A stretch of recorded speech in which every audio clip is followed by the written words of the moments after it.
Hi, everybody. This is Martha. I'm a relationship counselor and clinical sexologist. And I am with Katrin with Love. Both of us support clients with vaginismus. And if you haven't watched the other videos, in video one, we talk about ourselves and our work, why we are so passionate about supporting clients with vaginismus.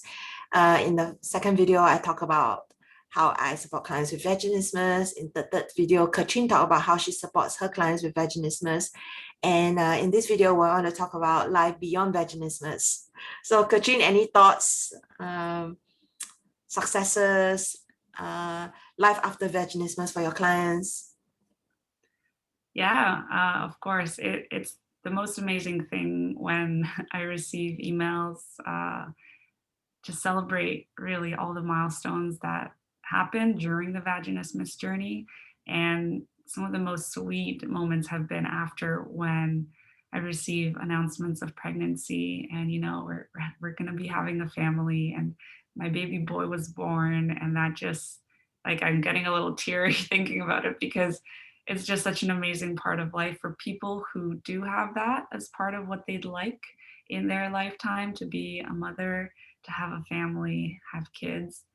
It's just beautiful to know that they went through their own personal growth journey, that I got to witness all of that. And now they're living anew. It's like vaginismus is firmly in their past and they're creating exactly what they've always wanted. Yeah, that's one of the biggest pieces about life after vaginismus that I get really excited about. Yeah, You. quite a number of my clients. When I first started my practice, they would have had vaginismus for uh, 2 years, 5 years, 10 years, 15 years. And the longer they've had vaginismus, the more they believe that it's very difficult to overcome vaginismus. And like you said, it's really, really nice when they let us know that they've overcome the condition. And for many of them, they want to have a family. And that is actually their motivation for coming to see me.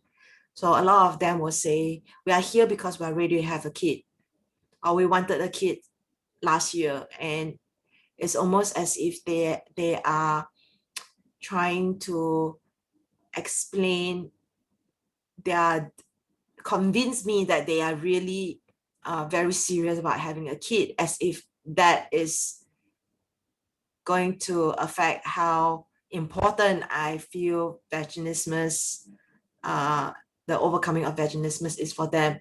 And actually, there's a lot of pressure that they are experiencing. So I try to slow them down, and I keep trying to bring in the piece of sex is not just about overcoming vaginismus. It's not just about having a kid. It is your lifelong relationship with yourself as well. And it's so important to talk about pleasure and orgasms and uh, fun, fun of different ways in the bedroom as well. So maybe that's not what they want to hear. I still feel like I need to put in these messages because life is so much more than that. Absolutely. When I experienced penetrative sex that was not painful for the first time, I hadn't done a lot of the healing process when it comes to finding my authentic sexual self. When it comes to having that confidence in the bedroom, outside of the bedroom, whatever the adventures bring you to, I hadn't done a lot of that in my own process. And so for me, life after having overcome vaginismus officially was still kind of the beginning of this next healing journey to discover, well, what would I like? What are my authentic desires? How would I like to behave in the bedroom? And what do I bring to the table that like is in the context of pleasure and excitement and fun and adventure? And so personally, this was really a big part of life after vaginismus for me. And I did a ton of emotional healing work after the fact relating to this. Now, because I saw that this was important to actually overcome vaginismus in the first place, I've brought this piece from the end into the process of the 4 months so that we can come to a place of authenticity and celebration and positivity around sex. And so I find that people are already rather prepared and enjoying that part of life at their end goal when it comes to penetration. And so they're kind of well set up with being able to dive into the pleasurable aspects in a more deep way, in a more authentic way. But absolutely, the time period between overcoming vaginismus and having a baby is going to be unique to everyone based on what their priorities in life are. But I love when I speak with people and they recognize, yeah, I would really like to have that span of year or two, that's their preference before creating a family, because so many of us feel like we've lost that part of life, that we were supposed to have it in our early 20s, and there's just a level of grief there that it Yes. didn't happen. And so I love for people to really embrace that before moving on to another stage of life, if they'd like to, of course. Yes, that's right. Yeah, grief is the word. Yeah. When the day that I lost my virginity or transition to the next, I my clients say this, and actually I also felt this. I felt like it was a rite of passage. Uh, it really made me feel like I was no longer a girl, even though, of course, physically and age-wise, I was definitely not a girl. So first time sex was significant for me. And I was quite disappointed that actually for lack of a better word, the deflowering process was really very, very sweet and empowering for me. However, the day that I had sex, penetration for the first time, wasn't that great for me. And it wasn't that great for me subsequently either. And it wasn't until a few months after I was no longer a virgin that I started to really kind of get a sense of, oh, okay, this is kind of where all the pieces come together, and okay, this is how it's supposed to feel. And yeah, I think I'm getting a hang of it. I think I quite like this now. And so I think it's different for different people. And the losing of virginity is not the only thing. So like what you said, the learning and the healing will continue, and it's not linear. It's not linear. It's kind of a little bit organic. And so after many, many, many months of having sex the same way, I started to get bored. I started to get bored, and I wanted to do something different besides the same old way, and I couldn't speak up. I couldn't speak up. So I asked myself, is it about me getting bored or my partner getting bored? Because my partner doesn't seem to be getting bored. So I guess the person who's bored is me. So if I'm bored, then I need to do something to make things more interesting for me. So what I did was I started to have a secret intent. I kind of had a mental list of all the things I wanted to try before I die. So I had this mental list. And so subsequently, I started to try one new thing every time I had sex because I was bored.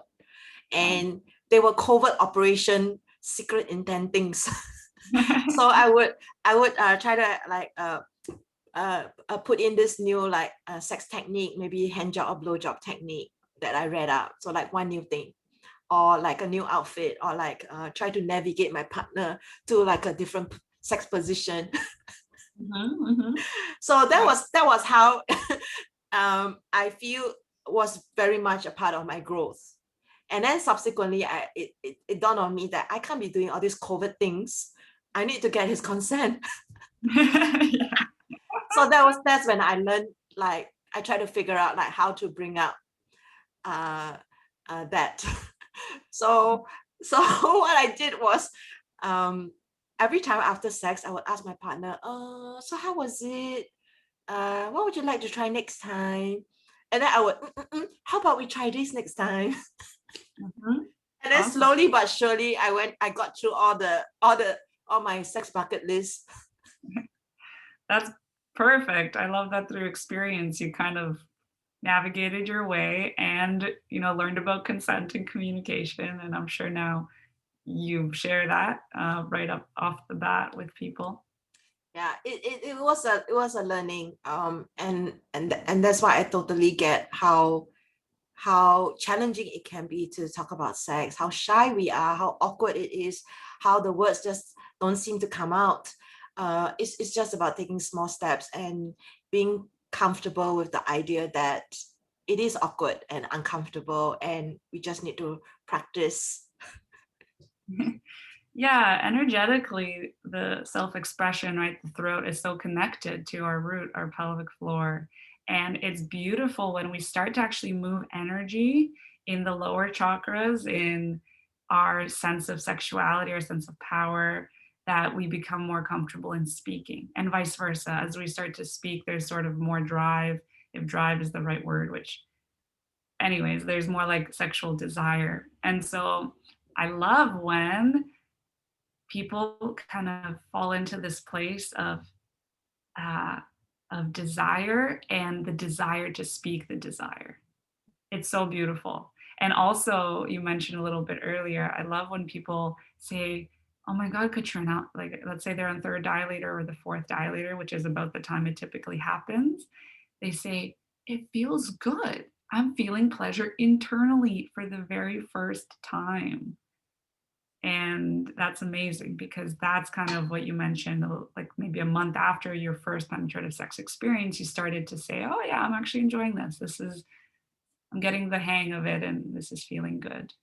Yeah, and I shocked by what you said about the third dilator, because we are connected tubally, and when we have tension in our jaw, and you know this, it's also connected to our pelvis and throat, and so when we open up ourselves physically, it's almost like a unwinding of the whole body as well. And it's really the whole body is connected, having sex with your whole body versus having sex from just your genitals. And so it's great that you take people through this journey. Yeah, thanks. I saw a video of yours around the energetic orgasm. That's Yes. fantastic. It really is like a way to create that unwinding, like you said, involving sound, involving breath. Yes. It's play. I often say our body is our laboratory, is a playground. Back then, people didn't have the TV and electronic games. They played with their body, and sex was medicine. The Chinese emperors would be told to be in certain sex positions because it's good for certain part of the body, the organs, the kidneys, and whatnot. And that's because they had like a profound sense and appreciation of the body. Yeah, vaginal reflexology, where like different areas of the vaginal canal, actually similar to foot reflexology, are connected to different organs. And so stimulating those creates health in energy flow in those organs. I love that. It's incredible how wise we really are physically. Yes. Okay, so with that, thank you for watching this 4-part video. So be sure to watch the special video we have of Katrin's vaginismus story. Thank you.